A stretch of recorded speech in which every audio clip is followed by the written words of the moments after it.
Hey, what's up, Unbroken Nation? Hope that you're doing well wherever you are in the world today. Very excited to be back with you with another episode with Lori Gottlieb, who is a psychotherapist and New York Times bestselling author of Maybe You Should Talk to Someone. My friend, how are you today? Welcome to the show. I'm doing great. Thanks so much for having me. Yeah, it's an absolute pleasure. One of the things that I just kind of want to jump off with, and I know it's something that you talk about nearly and dearly to your heart, is just that you yourself, as a therapist, seek therapy. And one of the things over the course of my life that I've discovered to hold true is the fact that what I feel and believe to be true is that when therapists often talk about having therapists, it makes me as a patient slash client feel much more comfort.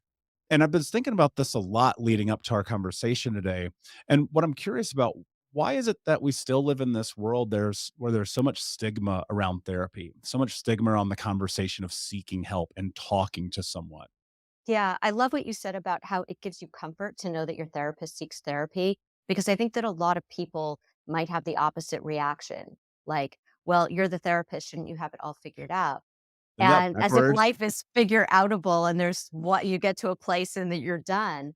And that's why in maybe you should talk to someone. That's why I follow the lives of four very different patients or clients. But I'm the fifth patient in the book. And so you see me working with clients, but it was so important to me to include this other part of me seeking my own therapy and me being one of the patients. And I say at the beginning of the book that I think that my greatest credential is that I'm a card carrying member of the human race, that I know what it's like to be a person in the world. And so I think that it's so important that we find our shared humanity in that way, that we all struggle. If you're human, you struggle, big, small, whatever it looks like. And we need to connect. We need to talk to someone. What is it about the connection that here's what I think about. Like, as I went through my healing journey, so growing up, massive childhood trauma, obesity, homelessness, I was a drug addict when I was 12 years old. One of the things that was really important for me was when I finally found a therapist that I actually took seriously. And let's be clear, because for a long time, I would just go give this dude money and I would just say the whole time, right? And so I made this declaration myself. I'm going to take this very seriously. I'm actually going to ask for help. And when I go ask for help, I'm actually going to follow through on doing the thing I said I was going to do. But it seemed like the relation that was built on the lead up to that moment of like sitting down for the first time and being like, all right, I'm actually going to take this mask off. We're going to have this hard conversation was because I had actually interviewed my therapist prior with a list of questions I had asked a whole bunch of people. Because what I come to realize is when I was dealing with people who had not had similar experiences as me, I just couldn't connect. Do you find that that holds true for people? Is that something that others should be taking into consideration, like when seeking therapy? Is that something you take into consideration for yourself and the people you work with? I don't know that your therapist has to have had the exact situation that you've had or the exact experience that you've had, but I think that they need to be able to have the skill to understand you. So maybe my struggle looks different from your struggle, but the fact that I know what it's like to struggle helps me to understand you. But I need to learn more about you. And I think that that's a really important part of therapy is I like what you said about, originally you were going to therapy and you weren't really doing therapy because you weren't showing the truth of who you were. And we can't help you if you don't show the truth of who you are. And I think the irony of that is that so many people hide the truth of who they are from their therapist because of shame, because they think they won't be liked for all kinds of reasons. And the reality is that when you show me your authentic self, I immediately connect with you. I immediately like you. I remember when I was training, a clinical supervisor once said to me, there's something likable in everyone. It's your job to find it. And I thought, yeah, well, not everyone. I don't know if that's really going to be the case. And you're just thinking like, what happens if I get a client that I don't like? I have never found a client that I haven't liked if they showed up authentically and showed me the truth of who they were. They became so relatable to me. I felt so much compassion, and I don't mean pity. There's a big difference between pity and compassion. I felt like I get you human to human. I see you, I hear you, I understand you. And so I think that it's important when we think about what therapy can do for us, that we realize that we have a job when we go to therapy. It's not just I'm going to go in, I'm going to entertain my therapist. It's not I'm going to go in, I'm going to download the problem of the week, and then I'm going to leave and I'm not going to think about my therapy. It's I'm going to go in there and I'm going to, like you said, take off the mask and I'm going to reveal who I am so that I can understand myself and how I navigate through the world differently. And that is the most terrifying thing that we do. You know, And I yet, and yet the please. therapy room is the safest place in the world to do that. That's what's so funny. So many people hide things from their therapists, or they don't even talk about something that's going on in the therapy room. Like, you know, that thing that you said last week? I felt hurt by that. We're so afraid to say that to our therapist, or I feel like you didn't really understand that. Um, it's like this is the one place where you can get practice doing the scary thing, taking those risks. Yeah. Well, and it is scary, and so much of it, I believe, is ingrained and embedded in us in youth. We're groomed into it. You know, I mean, even from school as a child, people are always like, "Don't speak your mind, be quiet, sit in the back of the room, raise your hand, do what we tell you to do, don't be a critical thinker." And when it comes to facing conflict, make sure you stuff that down because this is not the place to do it. And then next thing you know, you find at 26 years old, it doesn't serve you anymore, and everything around you is a complete disaster, and you're stuck in this place, which is where I was, where I was like, "Oh, I have no idea how to communicate emotions. I have no idea how to, like, step into, this is how I feel, this is how I am inside, and share it and convey it with the world." Right, and it's not just in school that we get that message. Often we get that message in our families. Don't see the truth of what's not working in our family. So we call those people the identified patients, the IP in the family. So the person who speaks the truth in the family is often said, "Something's wrong with you. You're crazy. What are you talking about?" They're gaslit. They're the problem. "Oh, you're too sensitive. You're difficult. What are you talking about? That's not what's happening." Right. So we learn, oh, I can't talk about the fact that all this yelling is going on in the house. I can't talk about the fact that my parents treat each other this way or treat me this way. I can't talk about the fact that my sibling is on drugs. I can't talk about the fact that, this family secret exists that I know about, but I can't say that I know it. And so we get talked out of it. And so in order to cope, we say, okay, I'm not allowed to talk about this. But then we become adults and we forget that we're free. We forget that now, actually, we can talk about these things. And the only way that we can free ourselves is to talk about these things. And I see this culturally too, like a difference I see between men and women when they come in for therapy. So, there's this cultural thing around men and vulnerability and emotions that they're taught very young, both in their families and in the culture. So men will come in and they'll say something like, I've never told anyone this before. And then I'm waiting for the thing. And it's something that like women would talk about at lunch, like, Which true. right? But for them, really, they have never told a soul and it feels so vulnerable to them. Women will come in and they'll say, I've never told anyone this before, except for my mother, my sister, my best friend. So they've told maybe one, two, three people, but it feels like they haven't told anyone. And so I see this in couples too. If I'm seeing a heterosexual couple and I see all kinds of couples, but let's say I'm seeing a man and a woman, and the woman says to the man, I feel like you're not opening up to me. I feel like there's this distance between us. I feel like we're not really connected. I want you to open up to me. And so there they are sitting on my couch, and he opens up to her. And maybe a tear comes out of his eye. And maybe he really starts crying and maybe he gets really vulnerable. Inevitably, she'll look at me like a deer in headlights, like, oh my gosh, what do? I don't feel safe when he doesn't open up to me, but I don't feel safe when he's crying in front of me either. So, where does that come from? What are we teaching men about vulnerability? Yeah, and we're indoctrinated as a man, I can speak to this, from the youngest age, and that's from sports, media, music, our friends, our peer groups, societal structures, the fact that we don't really have a rite of passage in manhood in America, and even more so it's reinforced if you come from a background like mine where I was literally told, if you cry, I'll hit you harder. We learn to Mm, turn that off. You become this emotional recluse. Like, Lori, what's crazy is at one point I was probably like 22 years old and one of my friends died. And like, I just emotionally could not process it, could not shed a tear, could not think through it. And then my mother died from an OD, and then my grandmother died all within the course of a very short span of time.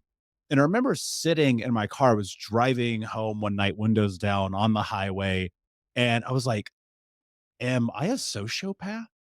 Like, is there so like, what is happening right now? And I had come to realize as I've gone deeper into this work, deep into therapy, group therapy, gestalt therapy, all the things, right? I was like, "Oh, no, no, it's an emotional response. It's an autonomic response to the stressors of life to keep me safe." And the hardest thing, and I've said this before, that I've ever had to do was, like, learn how to cry. And then in that process, not judging myself. And it's funny because, like, even sometimes I'll be at the movies or a commercial or a song will come on and I'm like, I'm crying and I'm like, maybe I'm happy crying, maybe I'm sad crying, maybe it's everything in between. And I think that the fear that not only men, but even you start to see it in women now too, or however you identify, is there is this big fear about being emotionally vulnerable with people. And I'm wondering, like, as we're in this and we're moving towards this place in society where you have this weird juxtaposition, right? Where it's like you have all these people who will portray this idea of vulnerability, perhaps in this toxic way. You have these other people who seek the place to be able to share vulnerability in this secure, safe space. And the overlap seems to be that most people don't know how to do one or the other, right? They don't know how to be vulnerable. They don't know how to cry, how to feel safe in that. What are some things that you've seen in your practice and your experience that can help people be able to step into a place of safety, especially around emotions like sadness or hurt or loss or grief? Yeah. Well, first of all, I so relate to what you were saying about the messages that people get around cry, and especially men, but just in general. Um, During COVID, the first week of COVID, my father died, not of Mm, COVID, and but it was not expected to happen at that time, and he had been sick, but we thought he would last through the summer. And my son, who is a teenager, that was his best friend. My father was his best friend. They were so close his whole life, and everybody said to my son, "Be strong." Like instead of being like, "Oh, mhm, you must be so sad about this," it was just like, "Oh, be strong or we'll feel this way."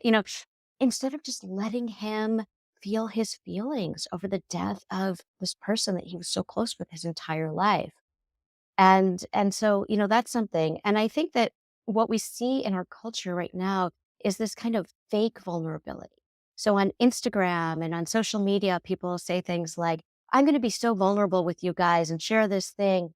And, that's fine that you're sharing this thing. I think it does normalize that, we can talk about our emotions. Um, but I think then people are just getting a lot of likes from people they don't know. And I think that true vulnerability is when you can sit face to face with someone in your life that you have a relationship with, someone who matters to you, and open up about your experience and just be yourself, be your authentic self, and say the hard thing, even say the hard thing about what's going on in the relationship. That's vulnerability. And that's what's really going to help you flex those muscles. And people, you're right, they don't know how to do that because no one has taught them. They haven't seen it modeled for them. And we as parents, so obviously as a parent, I think a lot about this. How do I model for my son what it means to sit with someone in their feelings instead of trying to fix it, solve it, get rid of it, or talk them out of it? So many parents try to talk their kids out of their feelings because we get so uncomfortable with their discomfort. Your kid comes home and says, like, "Oh my gosh, this thing happened in school today. This person was mean to me, or this person didn't sit with me at lunch." And we say, "Hey, here's what you should do," or that kid is terrible, right? Instead of like, "Oh, that's really hard. Tell me more." Those 3 words, even for adults, to say to somebody, your friend, your partner, your family member, "Tell me more." We don't know how to listen. So we say to our kids, "Oh, let's go get ice cream," or the kid says, "I'm really scared about this." "Oh, don't be scared about that. That's nothing to worry about." But they are worried about that. Let's talk about the fact they're worried. Let them learn that they can sit with an uncomfortable feeling and survive it, and it'll be okay.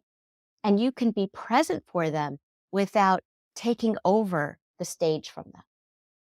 And so, how do we listen? So, so often what happens is, and I'm talking about now, with kids or adults, when someone comes to us with something, so often we listen in the way that we would want to be listened to. If we would want someone to fix it for us, we try to fix it for them. If we would want someone to just agree with them without giving any feedback, we do that too. And so there's a difference between idiot compassion and wise compassion. Idiot compassion is what we often do with our friends. Like we say, your friend comes to you and says, like, listen to what my boss, my partner, my mother, my father, whatever somebody did. And we say, yeah, they're wrong. You're right. And we never really just listen to them, and we just validate or agree with them, even though there might be a pattern. It's kind of like if a fight breaks out in every bar you're going to, maybe it's you. We don't say that to our friends. We don't say, well, maybe you got broken up with because you went through that person's phone again. We don't say any of that. Or, maybe this is happening because maybe you're drinking too much. We don't say that. In therapy, what you get is wise compassion, where we hold up a mirror to you and help you to see something about your role in the situation that maybe you haven't been willing or able to see. So, what you can do when somebody comes to you outside of therapy and they come to you with something, instead of offering idiot compassion, you might say, how can I be helpful to you right now? Do you want to just vent? Do you want a hug? Do you want my true thoughts about this right now? Do you want me to help come up with ideas about what you can do? And let them tell you what they want. And remember, it's not just one conversation. So right now they might just want to vent. The thing just happened. But they might, because you were such a good listener, come back to you in 2 days and say, hey, that conversation we had the other day?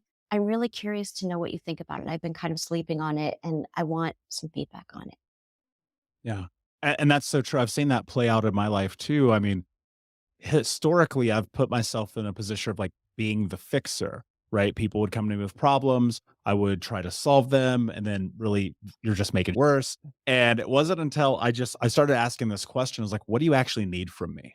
That Hmm. was the question I started to ask. And it's shocking to me how often it's just like, just sit there and shut up. Like it's totally fine. I just need this space. And there's something about holding that space for someone. But I fear that unfortunately and this is I don't know how true this is, but this is my feelings towards it. Unless you're professionally trained, like you mentioned, there's no modeling for even having the space to ask that conversation or hold that question in the conversation. And so what I'm wondering is for people who may sit and hear this and like, cool, I want to be the person to listen and support, or I want to be vulnerable on the other side and have that conversation, but we've not really been given these tools. Like, what are some things that people can start to use immediately? Because Hmm. what came to mind as you said that is I thought to myself, you rewind my life a decade plus, that kind of step into vulnerability or holding space for someone would make me feel shame or guilt about taking up their emotional energy. And I think that probably holds true for a lot of people. Yeah. I think if you're someone who really wants to try being more vulnerable with someone in your life, you can start the conversation by saying, hey, this is really hard for me. I don't have a lot of practice doing this. And what I want right now is for you to just listen. So they know from the beginning, this is what I want right now. Do you think you can do that? Ask them, do you think you could do that? Can you just listen? I want to share this with you. This is really hard for me. Most people will say, yeah, I can just listen. Right? And that's where you can start. And it usually brings people much closer together. Oh, I didn't know that about you. Wow, thank you for telling me.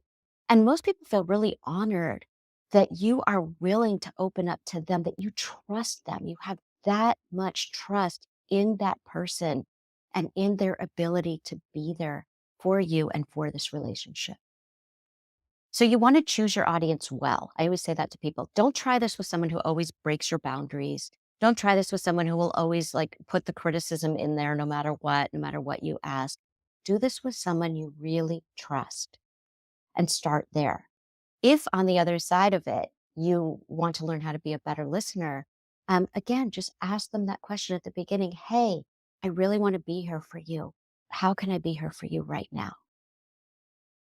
Drilling down into this a little bit more, thinking of it from the perspective of a relationship, right? We generally speaking, when in a intimate relationship with someone, will often view them as this is the person who I am closest to in my life. And I will say this from my own perspective when in a relationship and with someone, I want to be able to step into deep vulnerability with them in a healthy way to reciprocate compassion, grace, all the things that we need. And I know from past experience, it's very much different for me now, but in the past, I would always have this feeling or this sensation, just massive flooding of guilt around this idea that and I'll put it in the context of being a man, and this may apply to women as well, feeling like if I share this thing of great darkness or vulnerability, they will see me as weak. They will see me as not strong, as being not fit or suitable to be their partner. And I know that happens for many people. And so I'm wondering for folks who are like, I want to share a intimate detail of my life with my partner. Maybe we've been together 5 years or 15 years, and it's something I've never told them. And I know that I need to tell them because it keeps me awake at night and I can't sleep and it's driving me crazy. I'm pulling my hair out. How do they do that? I think that's such a paradox that people are worried that they'll come across as weak by sharing something vulnerable. And it takes so much strength and courage and bravery to do that. So the people who are actually able to share those things are very, very strong. And I think that we need to make sure that that's the message that's getting out there. I mean, think about how much strength it takes to show up, to be present, to be authentic. That's so hard. It's so much easier, when we talk about weak, and I don't really like to categorize people as sort of strong or weak. I think it's about fear. And I think that people who are more afraid are people who are going to keep things to themselves, are going to kind of live a very limited, constricted life because they're so afraid of living fully because of the inherent risk of living fully. If you want to live fully, you are going to risk getting hurt. If you're going to love fully, you are going to risk getting hurt. But the thing about love, right? And I'm going to talk about all kinds of love, platonic love, romantic love, is that sure, love can hurt us, but love can also heal us. And if you don't show up, you will never see how love can heal you. Mm, it's powerful. How does love heal you? I think that love shows us that we can connect with another human being and just by being ourselves and that we are enough. That we are inherently lovable, that we are flawed, that we have moments of, we have heroic moments, we have our not our finest moments, um, all of it, the whole spectrum of who we are, of our whole humanity. And we are still inherently lovable. That is so healing. That makes you walk through the world so differently than worrying about, am I lovable? Am I worthy? All of those things. Just knowing that you are lovable. And people say, oh, you have to love yourself first. And I always sort of have trouble with that because what I see is that it's both, that you have to show up as somebody who believes that you're lovable, but you also need to see it in practice in the world. Both of those things I think need to happen. Yeah, there's definitely a parallel track, right? And as you're going through it, it's interesting to me because it's like a mirror. And I've been thinking about this a lot lately. Like you bring into the world what you are. And if you are hate and despair, you will find hate and despair. If you are love and peace, you'll find love and peace. And I'm with you. I do think that it is a parallel track, but I think that at the beginning of it, and this is, I'll just speak from first person, as I discovered at 27 years old that I had never loved myself, we're talking 12 years ago now, because of the implications of all the abuse that I went through, because of all the experiences of my life, the singular hardest thing that I had to do was recognize that you have to build love in yourself. And I think that a lot of people find that that feels insurmountable. That to your point, they feel unworthy, they feel unlovable, they feel like they don't matter in the world.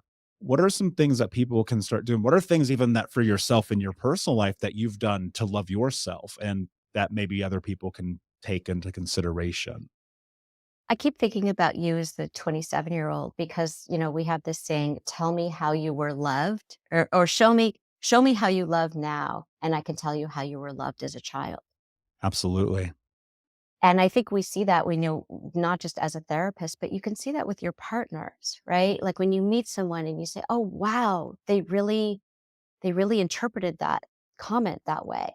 Oh." This is historical. You know, we always say if it's hysterical, it's historical, meaning that if you're having a reaction that feels bigger than what's happening right now in the present in the room, there are probably some ghosts in the room with you.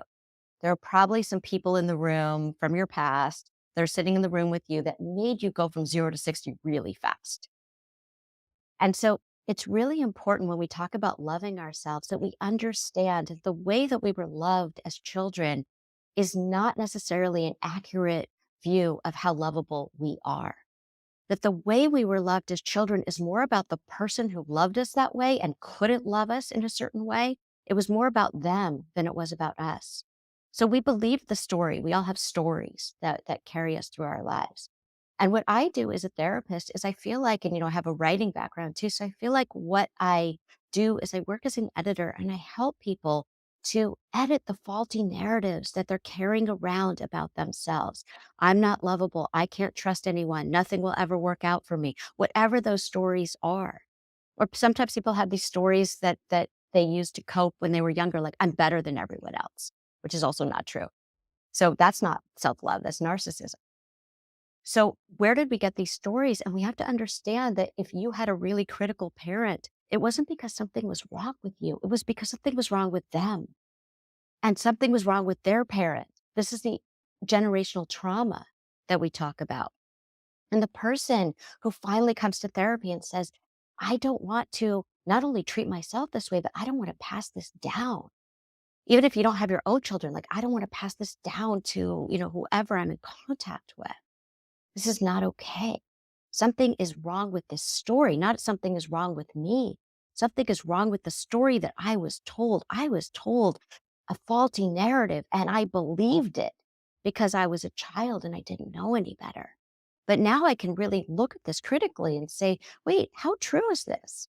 And am I doing something to perpetuate this story? Am I choosing people who are going to like keep that story going, right? Do I choose critical people, angry people, damaged people? And damaged, I don't mean that in a pejorative way. I mean people who haven't done the work to kind of see what story are they carrying around and what are they inflicting on other people.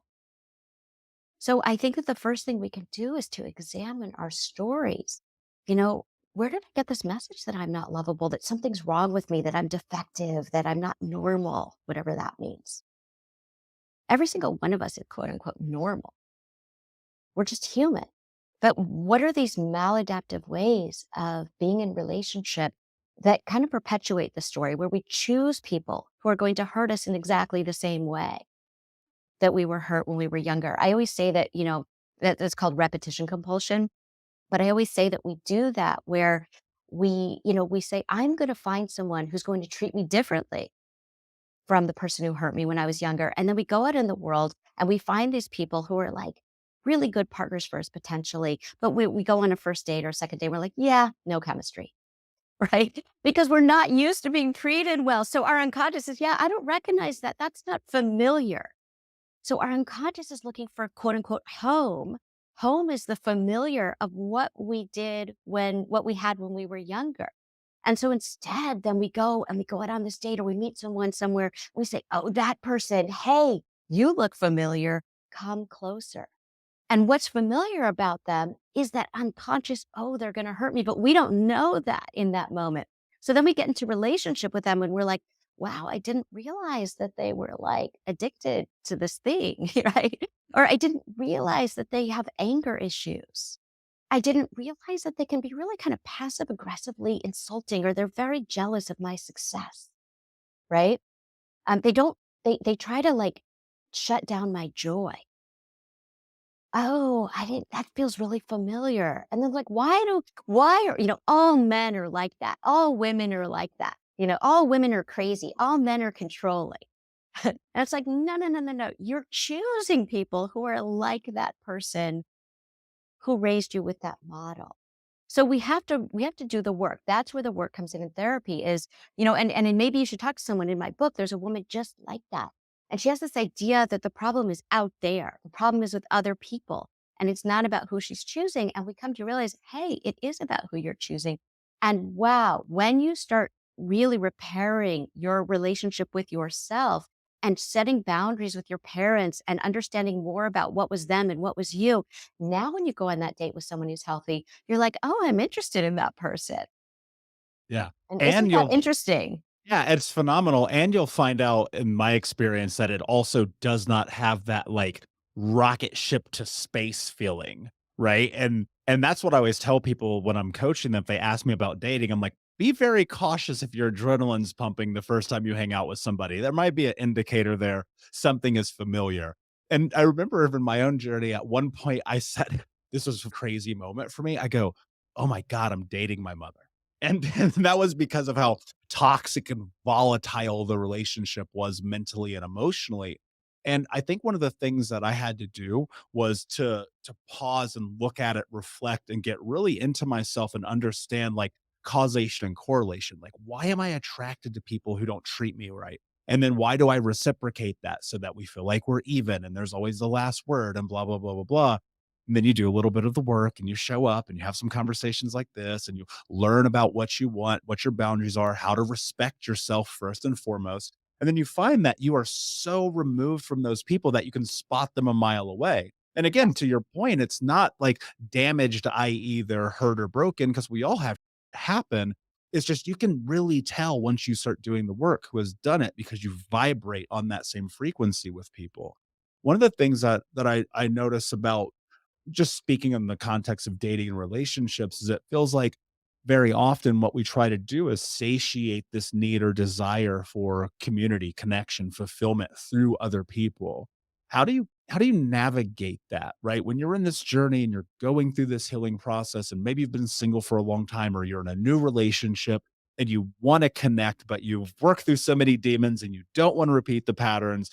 What are the things that people need to be like aware of, on the lookout for, and making sure to continue in their day-to-day lives to make sure that what happened in the past does not continue? I think it's about checking in with yourself and taking things more slowly. I think that when we rush into things, what happens is we're not really being aware of the process of what's happening. Now, of course, like when you meet someone and you're really excited about them, you're gonna move faster than you would with someone that you're not as excited about.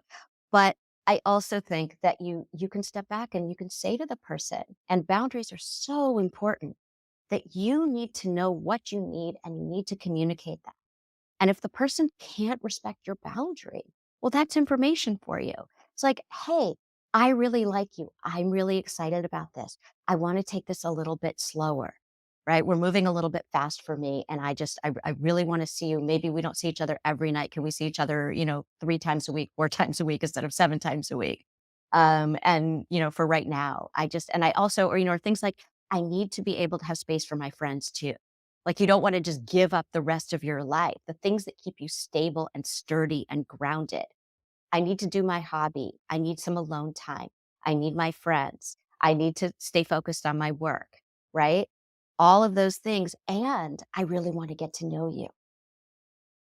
And someone who is at that level of real adult, mature relationship will say, "I totally get that. What works for you? What works for me? Let's talk about it." The person who's like, "Well, I don't understand," maybe that's a good thing to happen very early on in a relationship, is if you say, "Hey, this is important to me. This is what I need. Can we talk about this?" If they're not willing to do that, well, you just dodged a bullet.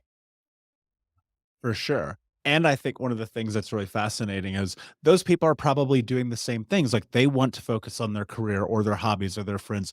We all have had that friend or maybe have been that friend in our life where you get in a relationship and then you ghost all of your people. And it's like, wait a second, hold on. We were here too. Like, don't forget about us. Don't forget that you're allowed to have all of it. People are, I think, unfortunately, so black and white about everything where they're like, it has to be this or this. And I'm like, but it can be both. It could be and. You can have it all, and I wanna encourage people to seek that, but again, I think it comes down to clarity, and most people will be like, "I don't really know what I want," and we've talked about this idea about really understanding, but how do you get clarity, and how do you more so know? Here's an interesting question. How do you more so know that the clarity that you have about the person that you wanna be is actually accurate and correct versus what you think it should be? I think that you have to use your feelings like a compass. So if you are really, excited about someone, but you feel anxious a lot, this is a good time to say, what is the anxiety about? Is the anxiety about me getting more vulnerable with this person or me showing up in a relationship? Or is the anxiety about something that there's sort of a red flag here or a yellow flag or whatever it might be, that I just don't want to look at because it's too inconvenient to look at it because this is making me really happy. And if I look at this, I might not end up pursuing this relationship. So, what is the anxiety about? Use it like a compass. If you're feeling sad, like what is that about? If you're angry, is somebody, breaking a boundary that you have that maybe you haven't even stated yet, that maybe you need to state? Like, oh, that person showed up without calling me first. And oh, that felt a little bit invasive. I didn't like that.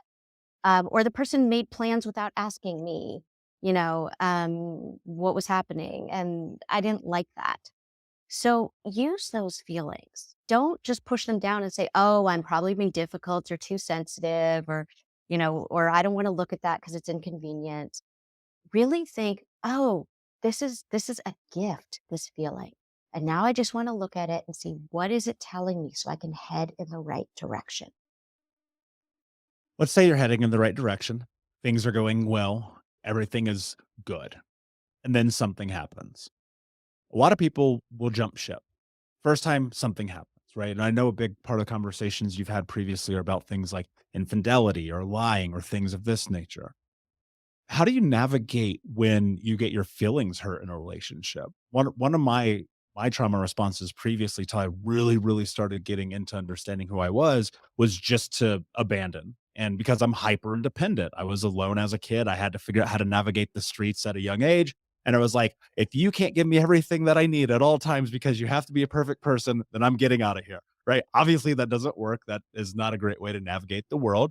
But if you are in this situation where you've been doing work, you're healing, you're really getting in tune with yourself, you're putting up boundaries, you're learning to love yourself. We're taking all these pieces of the puzzle, Lori, we're putting them on the table. It's starting to form the image. We're getting an idea of it. And then maybe a gust of wind blows it apart into chunks. How do you start to put it back together so that you can maybe salvage it or continue on, or even on the opposite, like know whether or not it's a relationship that you should continue to be in?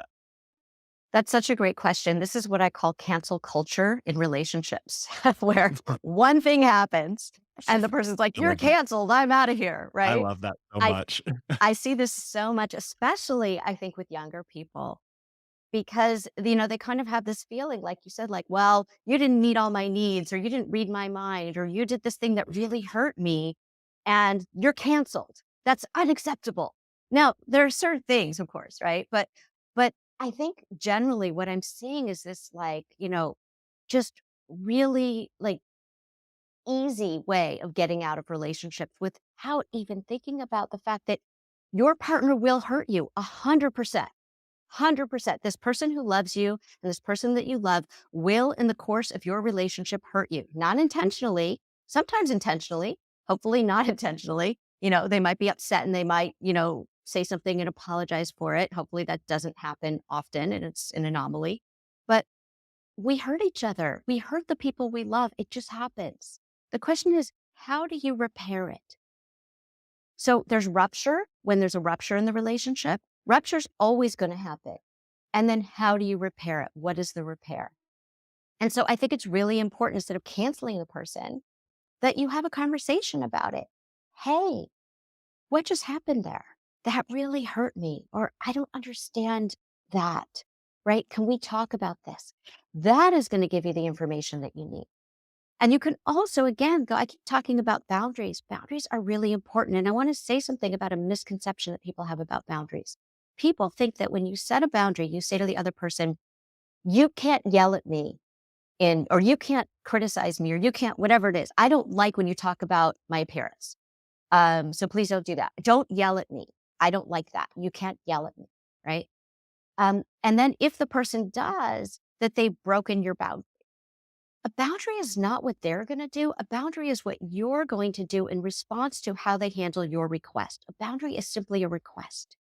So if you say, to your mother, don't talk about my appearance, or you say to your partner, don't yell at me, or whatever it is, say, I don't like it when you yell at me. If you yell at me, I'm going to leave the conversation and then we can talk about this another time.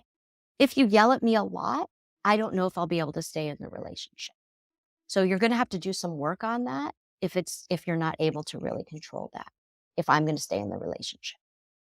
With your mother, if you criticize the fact that I took this job over that job, if you criticize my choice of partner, my appearance, whatever it is, if you say that I'm difficult or sensitive, I'm gonna end the conversation. We'll talk another time, right?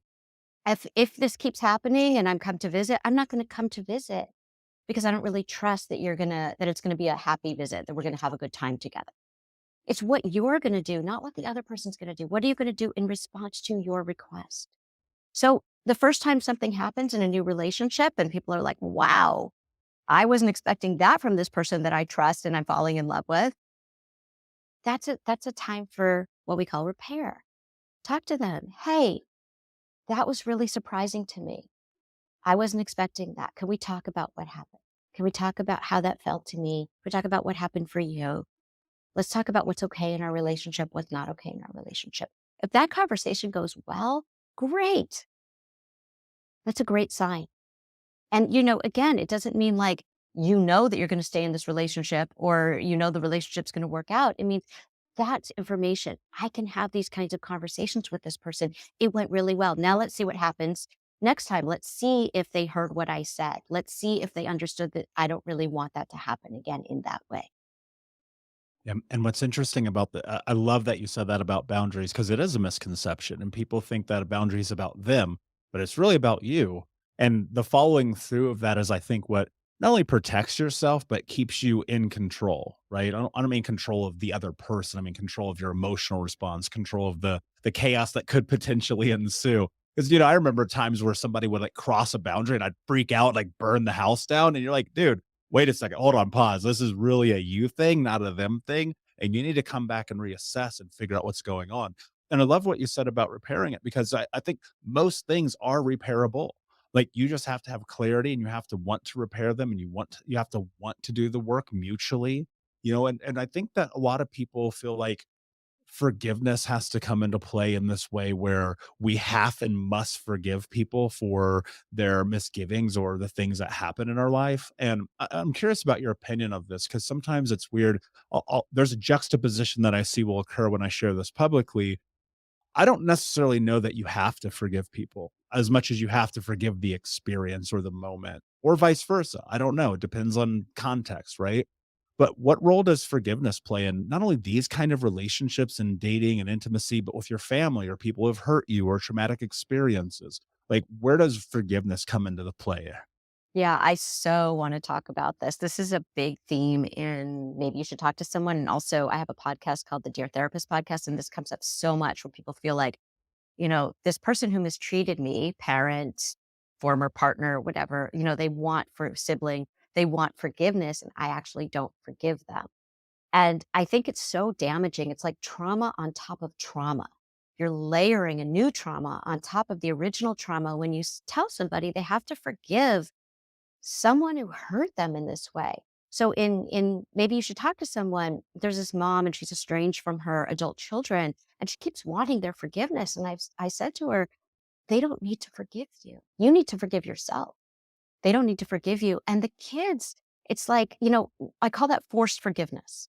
That if you tell someone you have to forgive this person or it'll set you free if you forgive them. For some people that might be true, but for others it's absolutely not. And to force someone to impose forced forgiveness on someone is just re-traumatizing that. So I say you can have compassion. You can say, I understand that my parent had limitations, that my parent wasn't able to be the kind of parent that I deserved and needed and should have had because they didn't know how, because they had whatever happened in their life. I can have compassion for them, but I don't actually forgive them. And that can be so liberating in and of itself that I can see why this happened. It wasn't about me. It was about them. And I have compassion for them. But I don't forgive that. I don't forgive what happened. And that helps you actually to move forward. People think if you don't forgive that you're going to be stuck in the past. No, it allows you to say, I see this with clarity now. I deserved better. I don't forgive that experience. I have compassion for that person who was so limited and unable to and had their own mental health issues. But I can move forward now because now I feel so empowered to move forward. Yeah. 100%. And I think that's one of the most important things. I think, unfortunately, there are some acts that are unforgivable. And I think that that is the nature of the human experience. But when you recognize a truth, hurt people, and heal people, the really beautiful thing that happens is you can just go, okay, I accept it, right? That doesn't mean it feels good. That doesn't mean you like it. It just means that it's fact. And we try to hide from it, run from it, and stuff it down, and I'm just like, just acknowledge it. It's true. It's there. The cuts, the scars, the burns on my body from childhood, I go, they're there. I can't hide from them. I can't push them down, but I can accept them. And with grace for myself, give myself freedom from it, not take culpability, look at the experiences of my parents and go, "Oh, their childhoods were so bad. No wonder mine was like this. Okay, cool. What do I do to end this and change the narrative?" Right. And it involves a lot of grieving. People Yes. forget about that. They think, "Oh, well, it happened. It's the past." There's so much grieving to be done. You have to grieve what you didn't get. I always say to people that you have to let go of the hope for a better childhood in order to have a better adulthood. Meaning you can't get a redo, but in letting go of the hope for a different childhood, for a better childhood, that's the grief work. So you can now have a better adulthood. Yes. I wish I get that tattooed on my face and people could just read it as I walk down the street because it's so important. One of the greatest lessons that I've learned in this journey. And I would love to go deeper. We have so much more conversation we're probably not going to get to in the next couple of minutes. So, in light of that, before I ask you my last question, can you please tell everyone where they can find you and learn more about you? Sure. They can find me at my website, which is lorigottlieb.com. They can find me on Instagram. They can find me on Twitter. They can find me on Facebook. They can check out my book. It's called Maybe You Should Talk to Someone. They can listen to my podcast. It's called the Dear Therapist podcast, where we do actual sessions with people and then we give them homework and they have a week to do that homework. And then they report back to us and you hear it all in one episode. So you can see how people can grow and shift and change even from one therapy session. And then I have a column in the Atlantic called Dear Therapist, and I have a TED Talk that's called How Changing Your Story Can Change Your Life. And I hope that all of these resources are helpful to people as they go through their own journey. Brilliant. And of course, we'll put all those links in the show notes. Lori, my friend, my last question: what does it mean to you to be unbroken? Mm. It means to be human. It means to be human in all of the ways that we're human, and it means to be kind to myself. So often people, when I'm giving a talk and I'm on a stage and I'll say to people, raise your hand. Who is the person that you talk to most in the course of your life? Is it your partner? Lots of hands go up. Is it your parent? Is it your best friend? Is it your sibling? So many hands. The person that we talk to most in the course of our lives is ourselves. And what we say to ourselves isn't always kind or true or useful. And those three criteria are so important. Is it kind? Is it true? And is it useful? And not only to ourselves, but to others. I think when we have self compassion, we have more compassion for others. But people don't realize that they have this voice in their head that is so critical.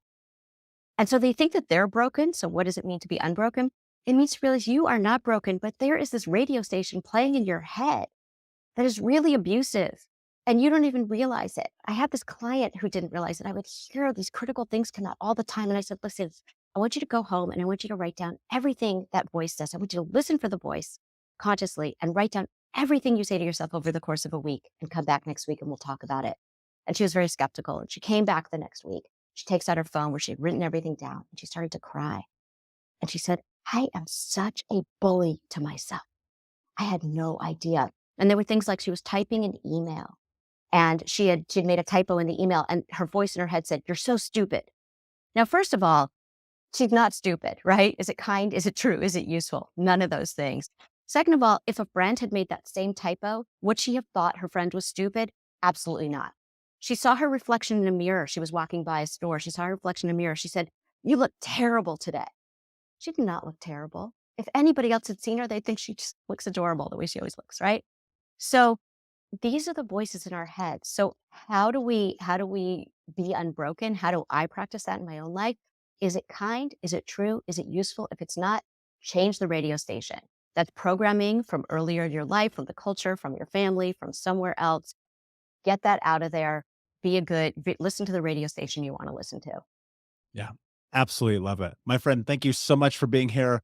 Unbroken Nation, thank you for listening. Please like, subscribe, comment, share, tell a friend. And until next time, my friends, be unbroken. I'll see ya. Thank you so much for listening to Think Unbroken. Please share this episode with someone who could use it and help us move forward in our mission of ending generational trauma in our lifetime. And if you would, please take 5 seconds to pop on iTunes or Spotify, hit that 5-star, leave a review, and you can also reach out to us on social at Michael Unbroken or at Think Unbroken. And of course, you can check out our YouTube channel at Think Unbroken. Thank you for being a part of Unbroken Nation, my friends, and until next time, be unbroken.